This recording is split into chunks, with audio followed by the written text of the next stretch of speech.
Hi, welcome back. I'm Alvaro Henrique and we are working on Villa-Lobos Etude number 1. This is a masterpiece of the repertoire and probably it's a little bit sooner to study it now.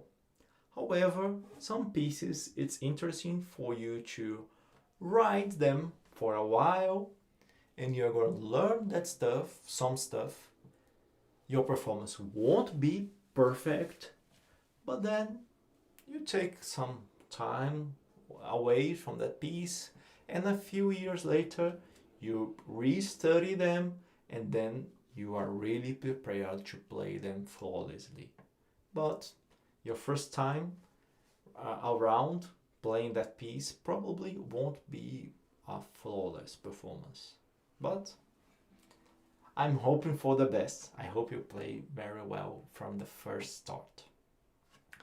To achieve that, the first thing that you have to bear in mind is keep maintain the change of alignment. So on the right hand, one of the very first technical issues is you are changing alignment. So you start B, I, B. So this is a change of alignment. What some people do, most people do, is keep your hand glued to the guitar and do this clockwise motion. And then you start with one color and with another. And it's hard to balance.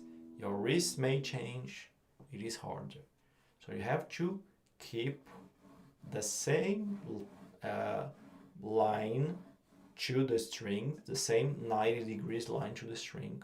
And to achieve that for every change of alignment, you have to raise your arm and then change. Raise your arm and then change alignment. When you have long sleeves or any piece of cloth that work as a sleeve, then you may just lift your weight in your arm and let the cloth glide through the guitar top. Then it's easier, but it's very important for you to keep the alignment. Okay. Once you keep the alignment, other thing that you should do is work only on the notes that happen on the first and third quarter, because this study was inspired by Chopin's study, and it's very important in Chopin to have an accent on the third beat. Most guitarists, probably influenced by a Segovia recording, they play in a fashion which the higher string gets the accent, and it sounds strange and unmusical. Besides that, we have documents like letters that Segovia wrote for Pons, saying that clearly that Segovia did not respect Villa-Lobos or his music. So I doubt he really considered playing the best way his works. He just played probably for his career's sake or whatever. But he didn't do his best, and it's clear from his letters. I think we have a better reference in Abel Carlevaro. He did work with Villa-Lobos himself, playing those 12 studies for a while in Rio de Janeiro. I'll talk about Carlevaro ideas later. But to keep this beat on this accent on the third beat, work on the notes or the rhythm, the fingerings that are happening only on the first and third quarter. So that would be P, P, P, I, M, I, P, P, P, P, P, I, M, I, P. And it's best if you, for a while, make a crescendo when you go up and a decrescendo when you go down. Then try to do that with the complete arpeggio.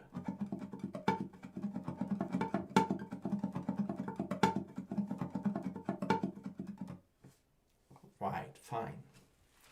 Another technical challenge is very famous, is this famous passage with the hammer-on and pull-offs, the slurs. I'm going to tell you the fingering that Abel Calevaro published on his book Abel Calevaro Masterclasses on the Heitor Villa-Lobos 12 studies. So you are working E minor, then B, G, A, B with finger 3, G, E, finger 4, and then 2, 4, 2, 4, 1, 3, 2, 4, 1, 3, 2, 4, 1, 3, 1, 3, 2, 4, and then you reach the F sharp major 7th chord. Okay? This fingering is easier because there is although having to shorten or squeeze your hands to have to play 1, 3 or 2, 4. In that speed, doing that only with neighbor fingers, it's risky. I know it's harder to read. Probably the very first or second day, that fingering will be awkward for you. But if you work for 3 days, and 3 days only, seriously, you will notice that when you play it faster, that fingering that Calevaro suggested, probably that he learned from Heitor Villa-Lobos himself, or they developed together, does work best and safer. Okay? Maybe, but if it doesn't work well for you, okay, do the fingering that you choose, but I really prefer that Calevaro fingering. The last 2 chords, they are really harmonics. You can do them in a very slow arpeggio. Take your time, don't worry. Just touch lightly, and then, although you may do with your right hand as well, I think it's harder to balance.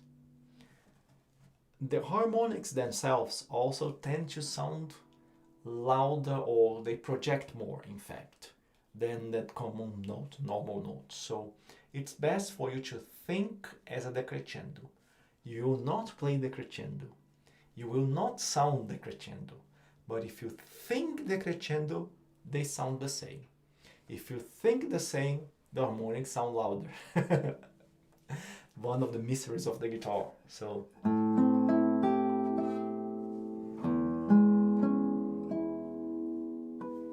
and take your time. I even did with the same right hand finger for you to notice that you can take as much time as you want.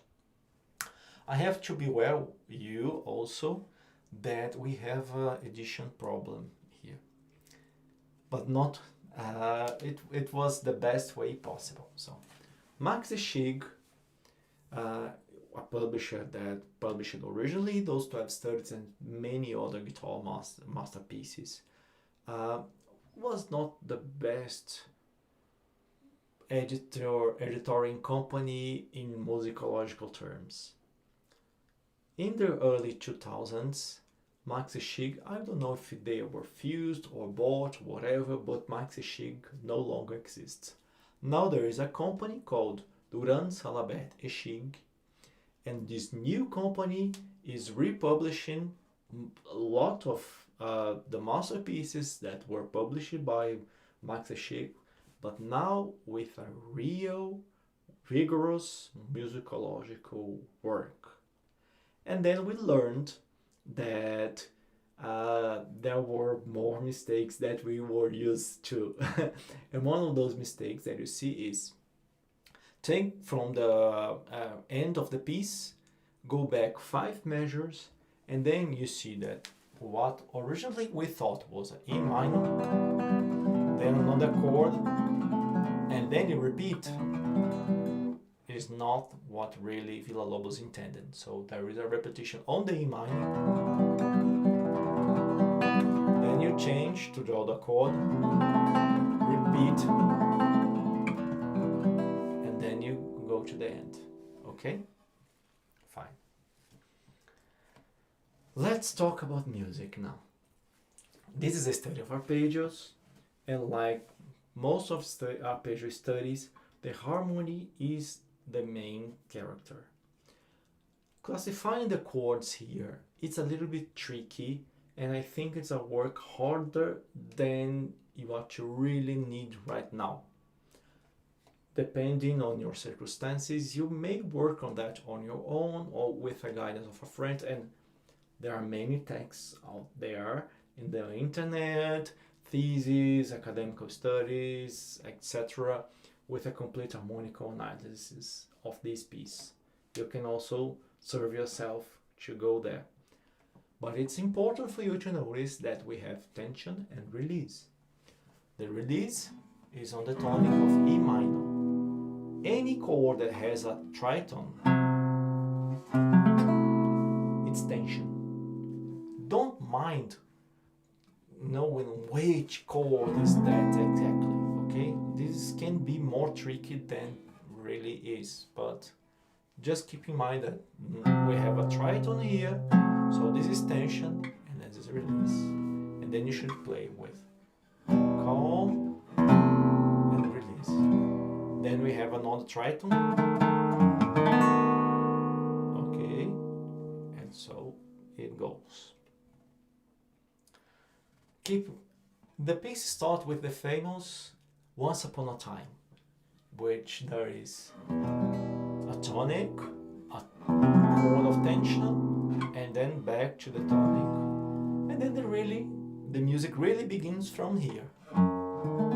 You notice that from this chord it begins a chromatic bass. So we have F sharp, G, D sharp, A, B flat, B, and then it stagnates on the B until it reaches the dominant, and then it should release on the tonic, but then it goes to the dominant of the subdominant, E major, and then it keeps with the E major.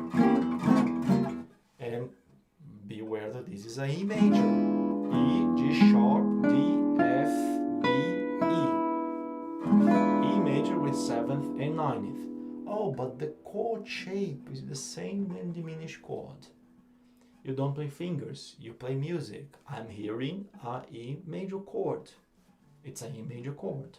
It's not a dominant, it's not a diminished chord. I hear E major, so it's E major. You play music, you name things from what they hear, from what they sound, not from what your fingers do, okay?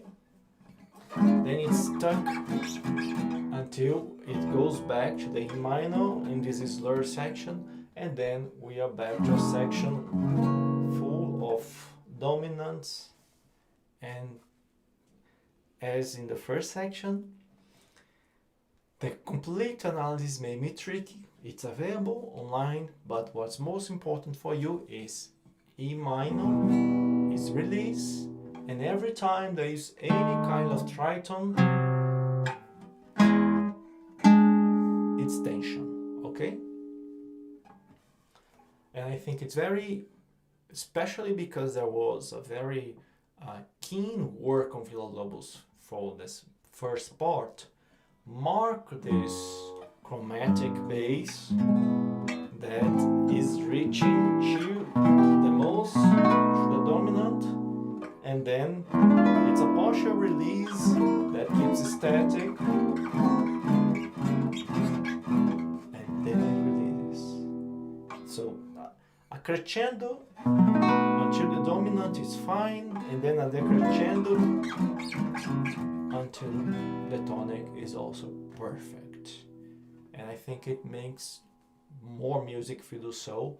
And in the second section, it's not so clear, the chord progressions, but every time there's a dominant, let's play louder, Every time there's a release, you play softer.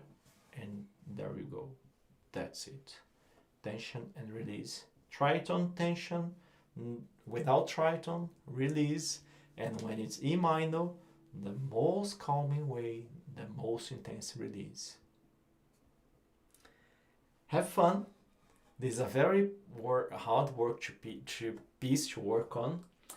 This piece is more about discipline than anything else, especially because on the left hand, there are not so difficult positions exactly for the slur section. I was almost forgetting to say something about the slur section. I'm going to tell you later. So, because of that, on the slurs, except for this challenge on the slur section, we tend to want to play that piece on the very first day we put our score on the stand. And this is not viable. So work calmly, start playing at 60 BPM or lower, and speed up calmly as you play it better, as you master. Do not push yourself too much on that piece. I think it's best for you to think that you should play that piece from start to finish in 60 days or 45 days, and you're speeding it up little by little. In your first round playing that piece, reaching 88, 92, it's a very good goal. Then you stop for a while, and then when you start it once again, speeds after 100 will be very possible to you. So I was forgetting about the slurs, and one more thing I was forgetting. On the descending passage, remember to avoid these squeaks. Just go up, release up, and then change position. Just by doing that, and you don't need to do with all the fingers, just through 2 and 3. Your risk of squeaking diminish a lot. You may still make a noise in 1 or 2 position changes, but it's not like you're doing intense squeaking in all changes. So it does diminish a lot the noise from changing positions. On the slurs, I recommend you to work first with dotted rhythms. So the first note longer, the second shorter.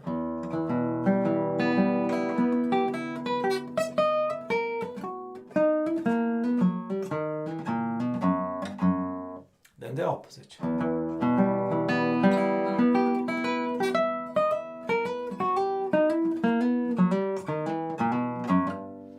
Then one tempo, stop, other tempo, stop, and during this pause, take time to think of what you're going to play next.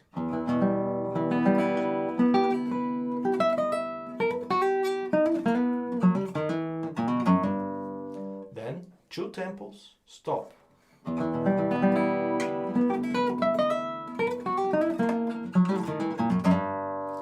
Then 1 measure, stop, other measure, stop, and then the complete thing. Also, I've been doing already fast, start at 60 and speed up slowly. Just don't, if you're studying and you are making mistakes, it's too fast. So work always in speeds which are impossible for you to make mistakes. And then it will be so comfortable, so easy, that you will want to speed up. But if you're starting to make mistakes, then go down and work a lot on speeds that are impossible for you to make mistakes. And then as you master the piece, this speed range, which not making mistakes is what the rule will eventually go up. Have fun.